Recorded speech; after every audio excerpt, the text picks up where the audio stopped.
আশা করছি সবাই ভালো আছেন। আপনাদের দয়া আল্লাহর রহমতে আমি অনেক ভালো আছি। প্রতিদিনের মতো আমি আব্দুল্লাহ আল মারুফ আপনাদের সাথেই আছি।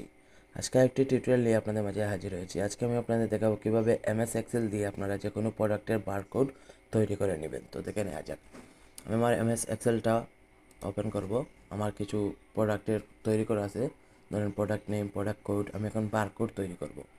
তো আমি প্রথমত খালি বক্সে ক্লিক করব, তারপর equal to double quotation start double quotation and আপনি যে প্রোডাক্ট কোডটার বারকোড তৈরি করতেছেন সেটাতে ক্লিক করুন, আবার অ্যান্ড দিয়ে দিন, তারপর double quotation start double quotation enter করে দিন। তো দেখুন একটা কোড তৈরি হয়ে গেছে। অপশন ক্লিক করুন, তারপর ফন্ট চেঞ্জে যান। এখান থেকে একটা ফন্ট আছে বারকোড চেঞ্জে, সেই ফন্টটা খুঁজে বের করুন।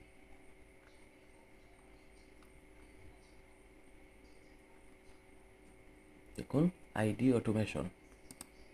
তো একটু ফলো করুন, বারকোডটা আমার তৈরি হয়ে গেছে। এখন আমি নিচে দুইটা করে নেব। দেখুন আমার বারকোড স্ক্যানার তৈরি হয়ে গেছে। এভাবে আপনারা খুব সহজে এমএস এক্সেল দিয়ে বারকোড স্ক্যানার তৈরি করে নিতে পারেন। আমার ভিডিওটি যদি ভালো লাগে অবশ্যই আমার চ্যানেলটা সাবস্ক্রাইব করবেন এবং পাশে থাকা বেল আইকনটি বাজিয়ে দেবেন। ধন্যবাদ।